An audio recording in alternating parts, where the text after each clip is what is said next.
yambi nga uyu se ko noro yabyutse yicaye ahanga kabaye hakubundi iriya kipe yatakaga nko muri ubu buryo ubu se nimba bimeze gutyo ugasogi uremera iyo wayitenge izina hari ikintu kimurimo ko wese uretse kuba witwa Emmanuel uretse izina wenda witiranwa na Yezu Kristo kugira ngo hari ikintu kikurimo ewe nuko bamwe basohoka wabareyo mu rugo buryo habo muri stade none menya hari harimo nabaritazariwe you want to kiss me wagira ngo ni samaki biciye mu nduza muri Burera n'ahandi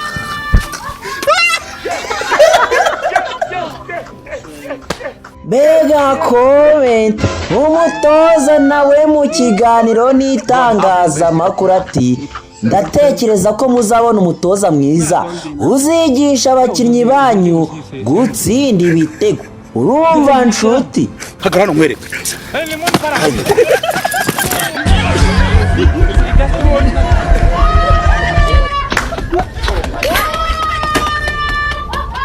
koko ikipe yacu izabona itikera iri vuba ryacu ramutse unyuzemo igipimo gutyo ugatungamo itoroshi ugahera ku cyumba ujya ku kindi harabaca mu madirishya uretse gato nawe ko numvishe muri iki cyumweru utari worohewe numvishe wikaraga ubeshya abantu ngo ufite ibibanza ngo ufite inzu tubigarukeho inzu y'umwana Kedi umuntu nkawe Kedi wakoreye udufaranga inzu ihagaze miliyoni 15 mwiba umwana mumuha miliyoni 4 muri Lambert nzabigarukaho bro nzabigarukaho wowe naragi umwana muramubeshya mu mujyana mu rusimbi rwa biyari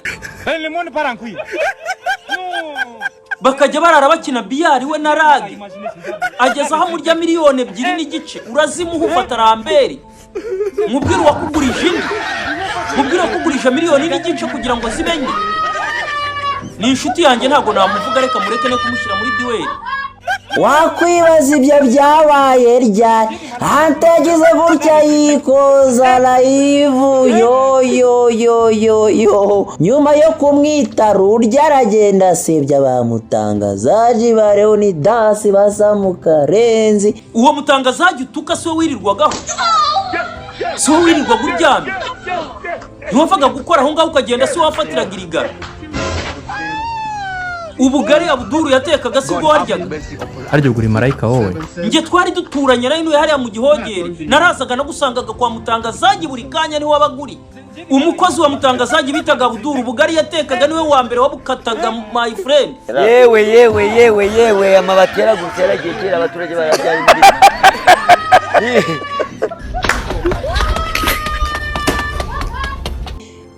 na Taifa bajemo ibyo byo kuvuga ngo ngiye gufunguza ngo YouTube channel ngo bamvuzeho ngo walalala yikaraze de ndamureba yikaraga wewe unacheza juu ya moto wewe ujui Taifa naravuze nge si ni umuntu mvugaho kuko nanjye mvuga abandi ngwino karibu wakinishije igitsina kingwe God have mercy upon us 7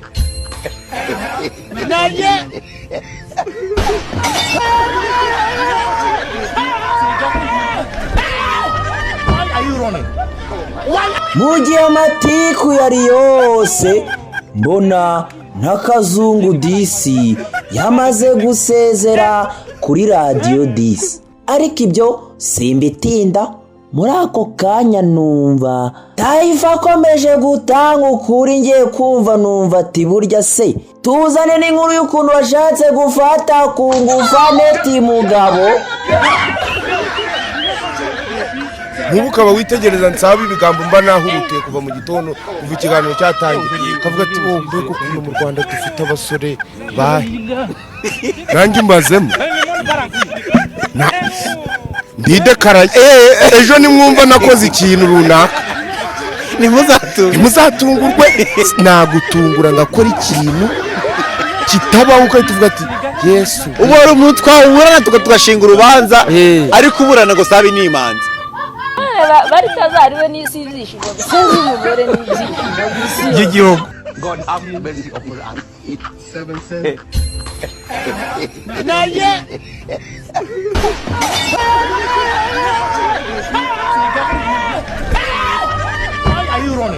hako ubundi buriya baritazari reka twibukiranye yabikoze na bangahe barumuna be babiri bavukana mu nda yabarongoreye abagore yarongoye mushiki wa perezida hamwe n'umukobwa we arongora umugore wa komiseri mukuru wa polisi arongora abagore ba minisitiri nibura 20 mu gihugu cye arongora abagore b'abasirikare n'abapolisi bakomeye babyara ba perezida ntitwabavuze ariko nabo yarabarimbaguye mu mashusho arahagaragara byose bifatwa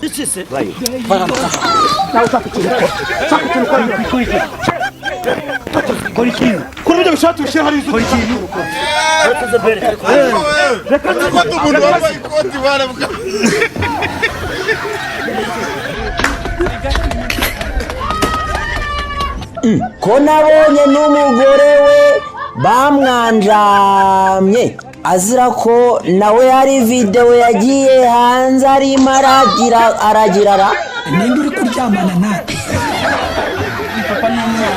hari abandi bantu muri icyo gihe cya Loti hari abagabo b'abamarayika baturutse mu ijuru beza banini baza gucumbika kwa Loti wonyine abandi bagabo barabishimira bashaka ko bagira batingana bivuge mu mazina yabo Loti ko mfite abakobwa bo babiri be basi mwatwaye aba bakobwa koko nimujye gukora ikizira bati oya turashaka ariya mabuno bariya bagabo ntabwo gusa umuntu yatekerezaga ko Semuhungu ashobora kuvamo umuntu nk'uyu ubwishatse kuvuga iki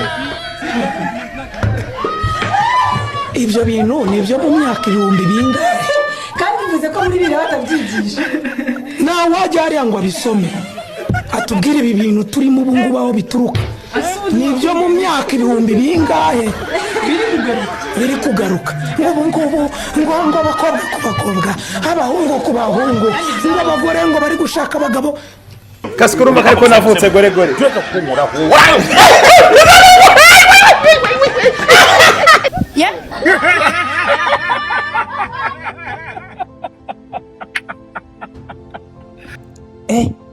none se pasti ibyo bintu nawe ari amakuru bifiteho korari mwegeze kujya kurepeta muri repetition bakora dase kujya bahindukira bareba nabo umusore yahagaranye n'umukobwa bahindukira mukoza kwibere gutya umusore abwira dirije icyo gitero tugititeho God have mercy upon us.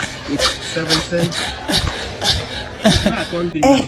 ubu se ko mbona bitre nono yabisoje nubwo nabonye hari umugabo wagiye gusezerana gatama ari kenshi mu mubiri wiwe maze yitifatuza n'ibindi uyu mugabo turamwemera ko agenda abanza ryama aruhuke bimuri mu bivemo niba nijoro nimugoroba wenda yasimbutse aze kwicara niba bidashoboka ubazanira ikindi ubuyobozi buriri hano ni ndisitendebo bisobanura ntago ntokoze yewe amabati yaragusha yaragiye kera abaturage baracyari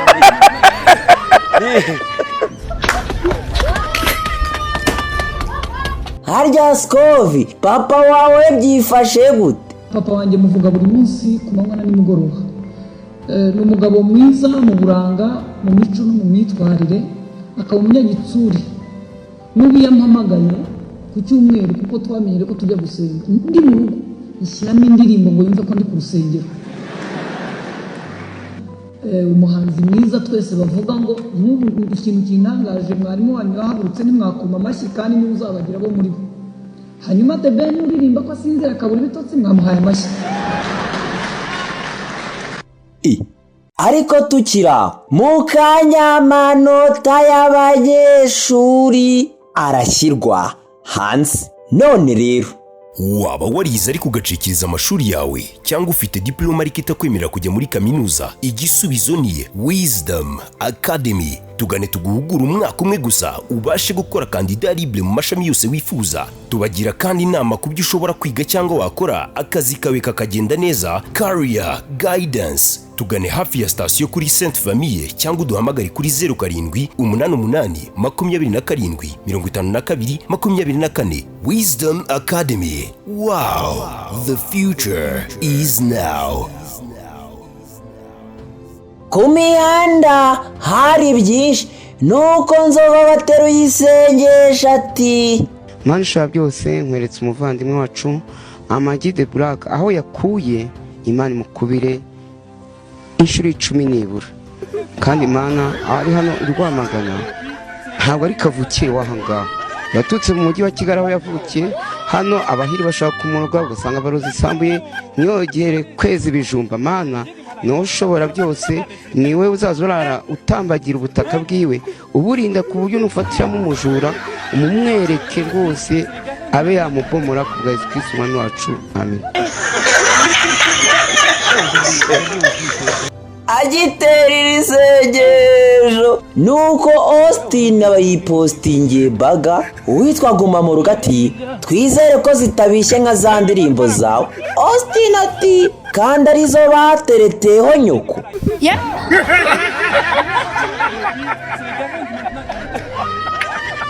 ubwiza bwawe nizo nshingano zacu nka Miss Beauty Hair Care. Niyo mpamvu twakuzaniye imisatsi y'ubwoko butandukanye by'umwihariko harimo niyo utasanga ahandi izwi nka Permanent Brazilian Extension ushobora guteraho ukamesamo kubishaka ugakora retushe buri mezi 3 yewe wanadefrize utayikuyeho wajyana no koga muri piscine. Si ibyo gusa kandi dufite na plante za original nka Brazilian Human Hair, perike za Human Hair 100%, hot comb, wax sticks, ioni steam, amavuta avura uruhara n'ibindi bikoresho byose bigendanye n'umusatsi n'ubwiza ntagerera. Ahubwo di uzi ko yazanye n'amasakoshi meza na za maneke we. Dukorera Igikondo Merezi ya kabiri winjiye mu muhanda ujya ku Badive muri St Augustine Hotel Apartment. Ku bindi bisobanuro waduhamagara kuri nimero yacu ariyo 078 68 78 132. Miss Beauty Hair Care, we restore confidence.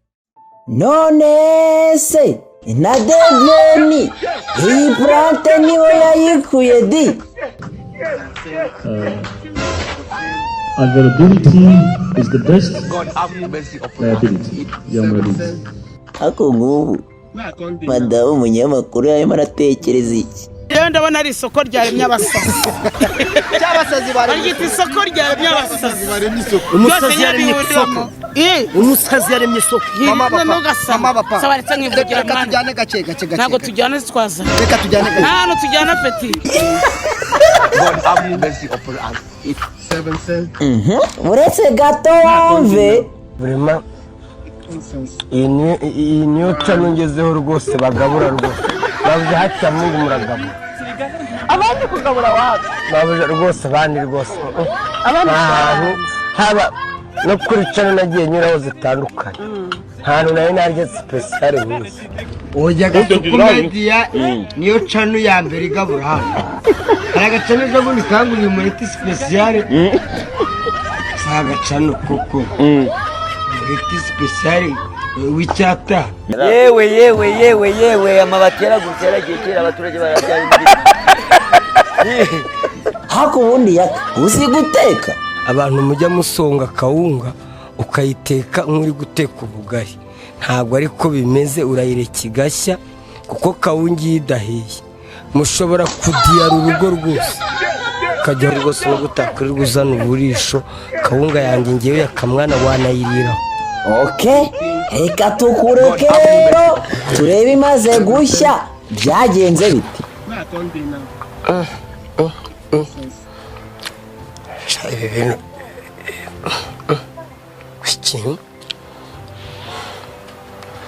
Ibi bintu byatuma umunanya nk'agaca. Sinjya kwemera agashwe.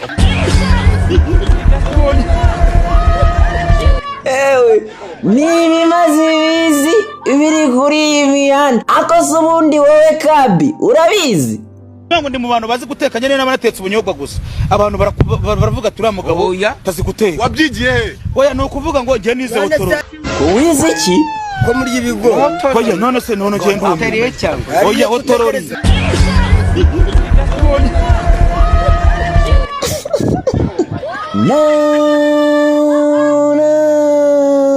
ibyo ni bimwe mu bimaze iminsi kuri iyi mihanda mbibutsa ngo namanukanye na Wisdom Academy. Wow, the future is now. ikindi ni kandaribre yemewe ifite n'ibyangombwa. Amazina yanjye nitwa Hirwa Redemptus. Mugira intangiriro nziza za wikendi.